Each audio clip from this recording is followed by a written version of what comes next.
Video game and movie cinematography have a lot in common. Or do they? Hey guys, WR121 Marvin here, and today we're talking about video game cinematography. Since the dawn of the filmmaking era, a lot of cinematography techniques have come and gone, and a lot have found their respective places in modern filmmaking. Cinematography is important because it conveys emotion, highlights important areas of detail, and provides important information to the viewer. A more modern form of entertainment is video games, and they pose a unique set of design challenges for the people creating them. In the world of film, the director can control what the camera sees. He can adjust props, lighting, and actors to set the stage exactly how he wants it to be. In video games, there's no such physicality. With video games, you're not a director, you're a creator, because instead of having to direct everything you'll see in the frame, you create everything you will see in the frame. This is because with video games, there's no inherent laws of the universe, there's no gravity, there's no inertia, all those things you have to build yourself when building a video game. It's this unique property, however, that makes video games an interesting medium. It allows creators to create anything they want, even if it doesn't adhere to our laws of the universe. Using this freedom, many video games have adopted existing cinematography techniques, either to stay consistent with the real world, or to reference classic films that use certain techniques. Some video games, however, use this freedom to go a little bit crazy. The video game I was playing in the intro and that I'm going to use to show some examples is Red Dead Redemption 2. It just came out in PC and I'm looking for a reason to play it, so this is my perfect chance. Red Dead Redemption 2 is a video game set in 1899, and it follows main character Arthur Morgan, who's on the run from the law with the Dutch Vanderlyn gang. This game was made by Rockstar Games, a game developer who's well known for developing interesting stories with lots of social commentary and lots of really well-made characters and cinematography styles. I thought that this would be an ideal video game to compare to classic Western movies, because it's a specific genre that will really make certain cinematography styles and references much more apparent than if we were simply comparing random generic video games and movies. So let's get this started. Part 1, we're going to analyze camera angles, cinematography techniques, and other things related to the camera. Okay, just riding along in my wagon. Oh wait, whoa, what's this? Oh hey, look, the game does my job for me. Now you may have noticed the black bars on the top and bottom of the frame in the beginning of the gameplay, and that's because in-game there's actually a feature called cinematic camera that you can activate when traveling. Black bars such as these are commonly seen in all types of films because what they do is they letterbox the film into a 21:9 format, which was the classical format used in most old classic films. Another interesting thing to look at is the actual properties of the in-game camera. It exhibits a lot of the properties that a real-life camera would have, because it shows depth of field, motion blur, and even film grain is an option. Take for example this scene. In it we can see haze, light shafts, we can see different color temperatures like the warm color here on his face. We can see depth of field where Dutch here is in focus but Arthur's shoulder's out of focus and so is the background. We can also see other things such as smoke effects and other things that a lens would pick up that the human eye doesn't. Another advanced photography technique that can be seen here is the hair light on this person's head when the sun hits their hair from behind. And although the effect here is slightly exaggerated, I have used this technique a lot myself in my own portrait photography. It highlights people's hair very nicely and helps separate it from the background. Now that we have seen that the in-game camera mimics properties of a real-life camera, let's take a look at some of the techniques and actual cinematography styles that have been taken from classic movies.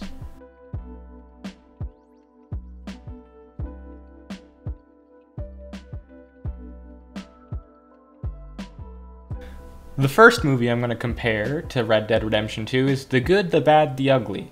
It's a certified cult classic western that came out in 1966. Some of the first things I noticed when comparing this movie to the game is that a lot of the scenery and a lot of the opening establishing shots are very similar. Take, for instance, the continuation of the sequence I showed earlier when I was talking about the black bars. The cinematography in this movie has a lot of combinations of wide open shots to show the scenery, and then a lot of close-up shots to show the characters and the action.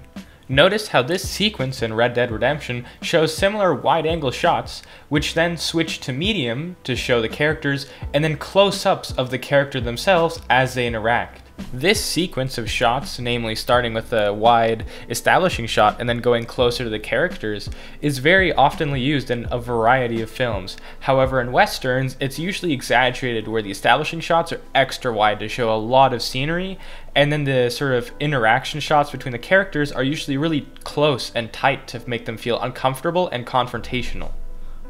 And when looking at similarities other than just camera angles, you can see a lot of content and movie tropes are similar as well. Like getting thrown through the saloon window? Yep, you do that in game. Saving your buddies from the law? Yep, you also do that in game. You can actually shoot a rope, and you can shoot hats off cowboys exactly like in the movie.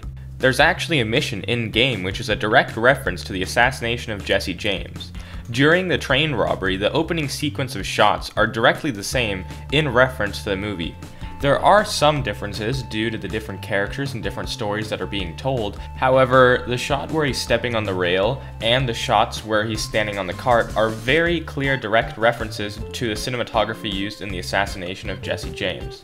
This shot, for instance, is a very iconic shot of the train rounding the corner, which then changes to a very unique angle showing the light of the train coming in between the trees and highlighting all of the outlaws that are hiding in those trees.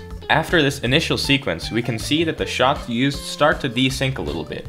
That's partially just due to Red Dead Redemption trying to keep the cutscene shorter so that it doesn't take away from the player experience. However, we can see on the assassination of Jesse James clip, it's now using that same exact train shot that was used before in Red Dead Redemption where the train is pushing the camera. Additionally, if I fast forward the movie here a little bit, we can see that in the assassination of Jesse James, we can see the exact same shot that we see in Red Dead Redemption 2, where the person is standing in front of the train as it stops. Another interesting camera technique the movie and the game have in common is radial blur and color distortion around the edges, namely when there's life-changing important events for the main character. It gives this really trippy, out-of-body flashback kind of feel, and it does a really good job emphasizing what is delivered to the viewer. Finally, let's compare this scene where, coincidentally, both groups of outlaws are planning their next big heist.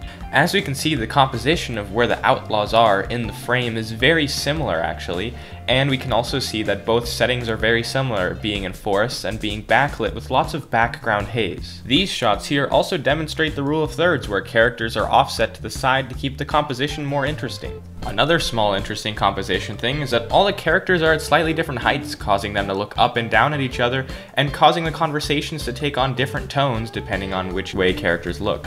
One small camera technique that contributes to these tones and the overall beauty of the shots is the way the lighting is coming from behind.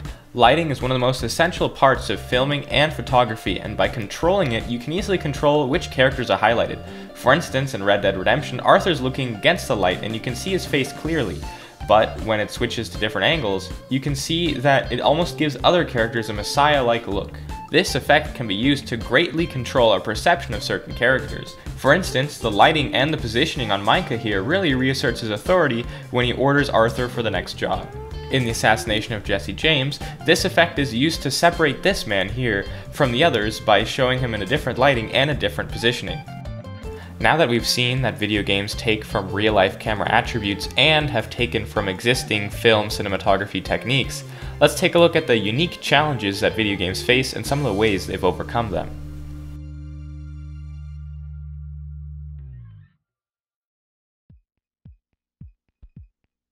Video games are what they are because you can play them. The definition of a video game includes the words interaction with a user, but the problem comes when you give a user control of the camera, because how can you make sure that they see what you want them to see? Now, an unexperienced individual might think that this task isn't too difficult. The easiest solution is just yanking away camera control from the player whenever anything important happens. However, like with anything, better solutions create better games. Pulling away camera control suddenly from an otherwise interactive experience creates a really jarring transition that makes it hard to follow the story sometimes. However, if these transitions are instead done well, like in Red Dead Redemption 2, you can get transitions that actually help build the story because they meld the gameplay and the narrative bits together. One creative solution to do this in Red Dead Redemption 2 is the use of the aforementioned cinematic black bars. As you can see, whenever a cutscene comes in, you can see the bars appear. This is just a subtle reminder to the player to whether or not they have control over the camera in the current moment. What also helps meld gameplay and cutscenes together is the smooth transition from one to another. As you can see, once Arthur and his buddy here are done setting up, Arthur walks away to find a vantage point, where then we can see that the cinematic bars fade away to show that we have control over the camera and over the game again. Another interesting solution is to make cutscenes interactable. During longer, more important cutscenes, to avoid keeping the player from feeling like they're watching a movie, you can add controls to make the player more immersed while watching whatever's going down. I found that this strategy was especially effective during this Mexican standoff. You can't see both enemies at the same time, so it keeps the player scrambling and looking back and forth until a solution presents itself. There were also many other moments during the game where I found small audio cues or visual cues would draw you into the story without completely pulling you into a mandatory cutscene. One of my favorite examples of this is when you're in a mission with other people, and when following them, if you abandon them, they'll yell at you and ask you where you think you're going. It is the combination of all these small things put together that keeps the player on track in the story as well as playing the game. This is because there's no separation between the story and the gameplay. One other important aspect of the gameplay to consider is the camera angle at which it is played. Most modern video games utilize either a third-person camera, first-person camera, or some sort of fixed camera in the case of side-scrollers. And some games even allow you to switch between multiple. Red Dead Redemption 2, for instance, has first-person and third-person modes, and some racing games have a variety of fixed and dynamic camera angles. An experiment was run on the importance of these angles by Paolo Borelli at the Aalborg University of Denmark. He did this by creating a game in Unity engine and having people play through the same tasks at a variety of camera angles. His reasoning behind this was that, similarly to films, in computer games different camera parameters can make the viewer feel completely different emotions, and draw completely different information out of the same scene. However, a camera control system for a computer game has to not only mediate the information flow between the virtual environment and the player, but also support the player's ability to play.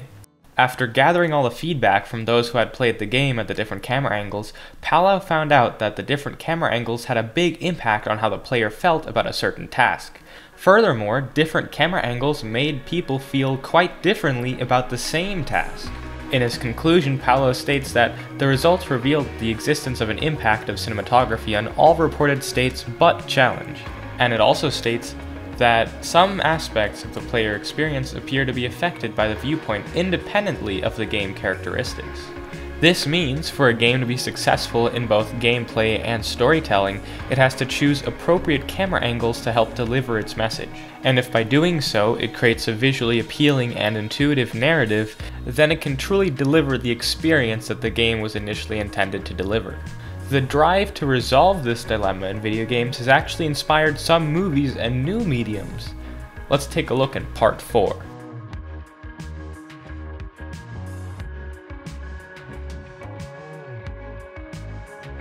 Due to the rising popularity of video games, some movies have actually adapted cinematography techniques or have referenced video games directly by either referencing characters or items that can be seen in video games. One movie in particular that looks very video game inspired is Hardcore Henry.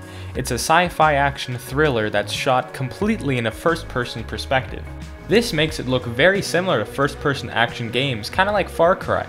At first this threw me off because I thought it would take some getting used to. However, the action scenes are made super intense by the first person, and it makes them much more chaotic and energetic than it would be if it were a normal action film like James Bond. It's cool to see filmmakers take risks and try new techniques, and in this case I think it worked out to make a really cool, unique film. However, I think there's still a couple unexplored techniques with video games that could lead to the next generation of entertainment. Part 5. Video games and the future.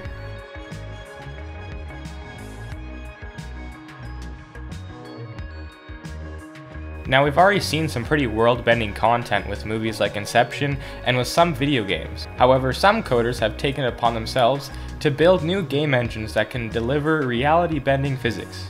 What you're seeing now is an example of a non-Euclidean rendering engine. Basically what that means is it renders things in a way that wouldn't work in real life. As you can see, the characters walking in circles and the rooms seem to overlap because they're in the same space even though they're different spaces. It definitely took my brain for a spin, and I would definitely recommend trying it. It should be able to be found at the link on the screen. One more final avenue of new video game development is virtual reality. While it's still a relatively new technology, there's been lots of promise with a lot of cool new games that have come out recently. There's also a lot of free programs out to demo the capabilities of VR, like Google Earth VR. What it does is it combines a sense of scale and sense of presence that only VR can provide, and then uses it to show Google Maps' exquisite 3D mapping of the Earth. It is this unique method of delivery and the new unique methods in different rendering technologies that will truly lead to the next evolution in cinematography. Thanks for watching and listening to me rambling about video games. If you learned something, please hit that like button, and maybe even subscribe. I'll see you guys in the next video.